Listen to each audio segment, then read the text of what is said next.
Good morning once again.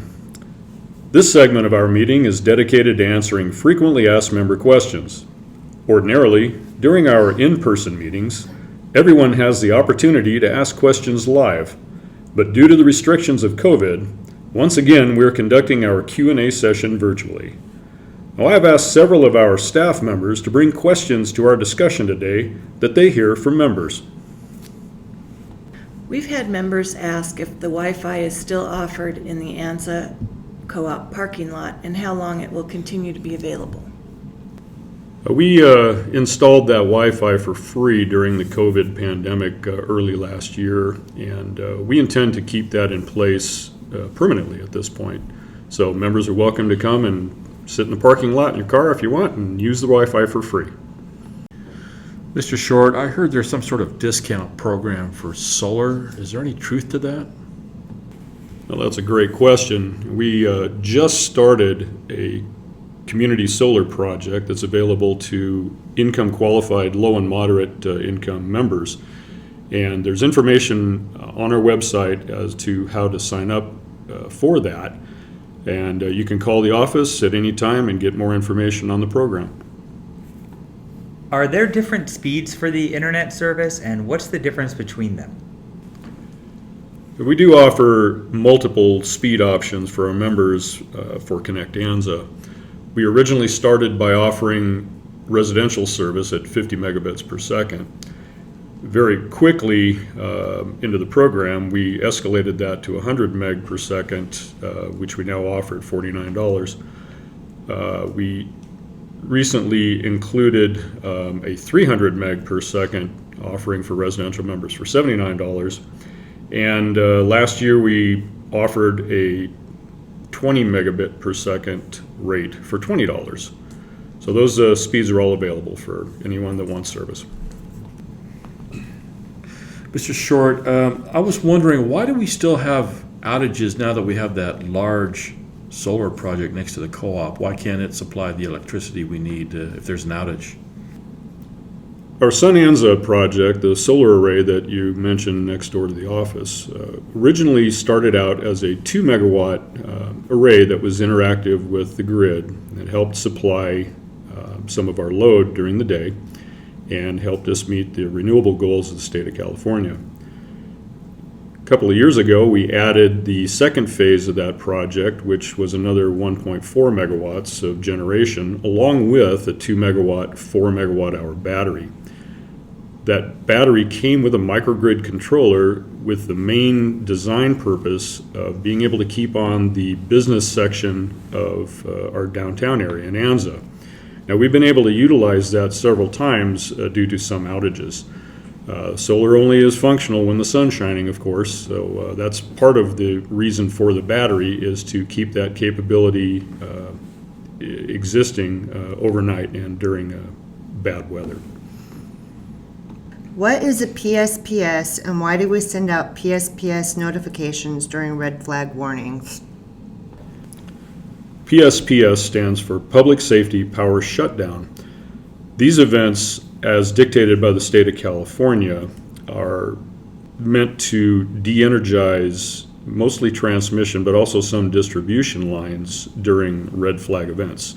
Red flag events are periods of high heat, high wind, low humidity, and so forth that are dangerous fire risks.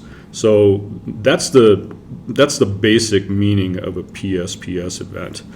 Now, we have never actually turned off our system in response to a PSPS event. Southern California Edison works very closely with us to coordinate that effort to make sure that we don't have any unnecessary shutdowns. But we do pay very close attention to those events when they occur. Good morning, Kevin. Members have asked during an outage why they can't get through on the phones to the co-op, and why does it take so long sometimes to get a message out to members? Well, first I'll answer your question about the telephone lines. As you can imagine, during a major outage, when we're serving over 5,000 meters, we do get a lot of calls to find out about the information regarding the outage. Now, we only have 8 incoming lines in our telephone system, and we answer them as rapidly as possible, but we are limited to 8 calls at a time. So, generally speaking, though, we do have an answering service that can take overflow calls. So, continue to try calling in when you need information regarding an outage. Now, the second part of your question concerns our messaging system. As you're aware, we do send out text messages regarding any information that's pertinent to our members, most especially during outages. Generally speaking, it takes us a few minutes to figure out what's going on with an outage. So before we're able to send a message, we need to understand the conditions of the outage, the cause of the outage, and potential repairs. So that's why it takes a few minutes sometimes. Hey, when will we get capital credits this year? That was a great question. Thanks for asking. As you probably recall, last year we retired capital credits in June, which is earlier than normal. We were attempting to help the community financially by doing so. Ordinarily, our retirement usually occurs in the September timeframe, and that's when you can look for that credit on your bill this year. Yeah, I have a question about solar. I'd like to know, does the co-op allow me to put it on my house? And if I do, why am I limited to how much solar I can put on? Well, to be very clear, you absolutely can put solar on your home. There's no question about that. Going back to 1996, when the state of California enacted the first net metering laws, that applied to all utilities in the state with no exception. And ANZ Electric was one of the first utilities in the state to actually meet the maximum requirement for the state net metering program. That happened several years ago. At that point, because we recognized that several members still had a desire to have their own solar installation on their homes, we developed what we call a distributed generation tariff.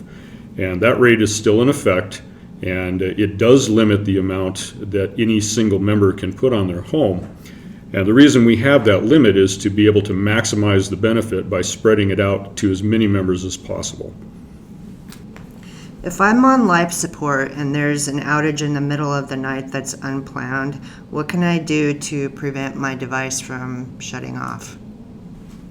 But I really appreciate you asking about life support. First of all, I would recommend anyone using any kind of life support equipment or devices whatsoever at home, get some medical information from your provider. As far as electrical backup goes, we can't guarantee that we'll never have outages. We try to prevent those at all costs, but they do happen. Sometimes they're just completely out of our control. But we do recommend that anyone that has any life support equipment at home, have it backed up with whatever method you deem necessary, whether it's a solar battery installation, an engine generator of some type, that's certainly up to you. I've had this question come up. Since you're not disconnecting due to COVID, why do I still get collection calls and emails every month? Well, while we've suspended non-pay disconnects during the COVID crisis, we do need all members that are unable to pay their bills to talk with us and let us know what the circumstances are so they can make arrangements. There are several programs available and new programs coming along very frequently from both the state and federal government. So we want to make sure that everyone's taken care of. It is not our intent to disconnect, but everyone must speak with us. We must have arrangements on file. Otherwise, we can only assume that the property's been abandoned, and we'll treat it accordingly. So if anybody's having trouble paying your bill, please contact us directly. One question that's brought up routinely on Facebook is, why do we supply power to pot growers? Now, that is a question that's asked quite often, and understandably so. The impacts of cannabis cultivation in the community are pretty hard to ignore.